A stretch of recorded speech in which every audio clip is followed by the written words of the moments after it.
वो लोग मार डाले। समर सिंह संजय सिंह ने मेरी लड़की को मार डाला। मुझे इंसाफ चाहिए। मेरी लड़की ऐसा कुछ नहीं कर सकती। मेरी लड़की ऐसा कुछ 3 साल से समर सिंह मेरी लड़की को टॉर्चर करता था।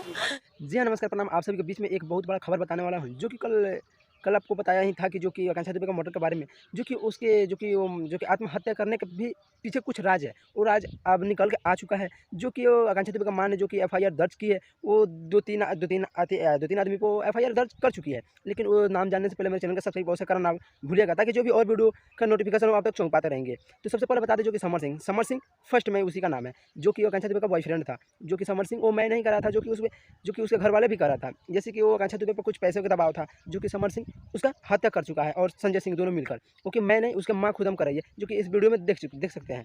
वो लोग मार डाले। समर सिंह संजय सिंह ने मेरी लड़की को मार डाला। मुझे इंसाफ चाहिए। मेरी लड़की ऐसा कुछ नहीं कर सकती। इस वीडियो में तो देख लिए होंगे, जो कि उसके माँ कैसे उन लोगों को नाम भी धरा है, और एफआईआर भी दर्ज कर चुकी है। जो कि आकांक्षा दुबे खुद हम अपने आप को आत्महत्या कर नहीं सकती थी, जो कि ये समर सिंह और ये सब का चाल है। वो सब खुद हम बोल रहे हैं उसके माँ ने, आकांक्षा दुबे के। लेकिन ये सब वीडियो का रीजन जानने से पहले जो कि खूब इसको गौर से समझना होगा, जो कि ऐसा ये कदम क्यों उठा सकती है आकांक्षा दुबे, वो अपने आप को आत्महत्या क्यों कर सकती है। उसके पीछे भी तो राज ये छुपा हुआ है, जो कि ये समर सिंह के चलते भी वो कुछ भी कर सकती है। ये किया है, ये वो किया है, ये किया है, लेकिन किया तो यही है समर सिंह ने भी। ये खुद